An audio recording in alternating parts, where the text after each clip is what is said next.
Ama-telesales they are annoying.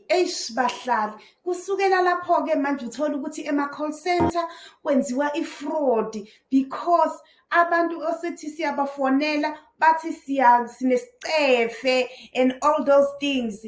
Yes, but umuntu ke munike isikhathi ukhulume naye umtshele ukuthi no awukho interested, but futhi uthola ukuthi umuntu nalento akuchazela ngayo vele awukho interested nakuyona. Mhlawumbe uchazela ngomshwarensi wemoto or uchazela ngomshwarensi wokufa, lapho wena awukakazi bona uzofa, usekufanele manje ukhokhele insurance. Asike nje babambe nabo umthetho bangasifoneli injalo nje bahlali. Kodwa ke lokho kuhamba kube nomthelela futhi uthola ukuthi sekwenziwa ama-fraud ema-call center bahlali. Ngoba yini? Anibaniki isikhathi and futhi anifuni ukuthi nithathe loyo nto umuntu asuke eyidayisa. Kodwa ke futhi nalapho khona uzongayithathi lonto ayidayisayo, usanenye indlela yokuthi angakuthola ukuthi wena athole yonke information ngawe, uzithole usubhatala into ongayazi. Awumeke ngize nazo umhlali.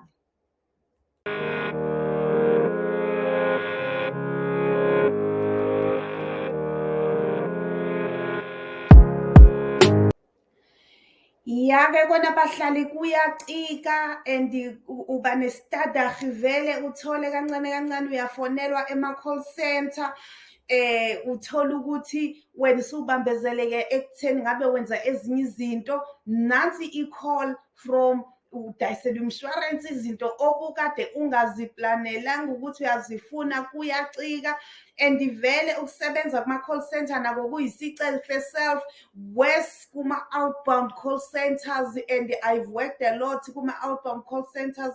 Kunesicefe ngoba for a day kumele uriche i-target. If ungayirichanga futhi ususenkingeni. So nabantu efuthi siyabafonela uthola ukuthi umuntu akekho in a protected space ukuthi akunike ama-details wakhe. Lokho futhi nami ngiyakuvuma ngoba how can you just give ama-details wakho out kumuntu ongamazi over the phone, because you don't know whether lo muntu ukhuluma iqiniso or uqamba amanga yini ukuthi ukuloyo ndawo. Kuze kuhambe ke bahlali kuze kuyofikelela ekuthenini uthole abantu sebenza izinto vele ezingavumelekile, uthole sebenza imkhoshosho bahlali, uthole sebekhona ukuthola ama-details wenu emabhenki. Uthole ukuthi wena soyazi ukuthi uhola ngedate ewukuthi, wena uthole usuyadebithwa imali ewukuthi from your account without knowing. So ke bahlali kunjalo nje, imkhoshosho la ngaphandle miningi. So uzothola ukuthi umuntu usenawo wonke ama-dates wakho nokuthi wena uhola ngedate ewukuthi ba-arrange ukuthi wena imali uzodebithwa ngosuku oluwukuthi, ngoba phela wena senayo yonke information yakho, even your bank account number, without you giving them. So injalo nje bahlali, yikona nje ukuthi kufanele ngampela ukube ukuthi abantu baziswe ngayo le ndaba, bayazi ukuthi inabo ubungozi futhi iyaphinda futhi isize naye. Futhi loya muntu oba naye phela nje belapha e-call center u-expecte ukuthi makuphela inyanga akathole something. Manje wena mawuzongafuni futhi ukumlalela futhi uregister naloyo nto ayidayisayo, uthenge lo nto ayidayisayo, uzohola ini? Because every day you must reach a target of that call center which you are working in. So ke nje injalo bahlali, inobuhle nobubi indaba yasema-call center, kodwa ke ihamba kanjalo. And vele kuyabhora ukuthi uzothi ubamba ifoni nangumuntu okufonela uzokuchazela isigaxa sendaba ongenandaba nanaso bahlali.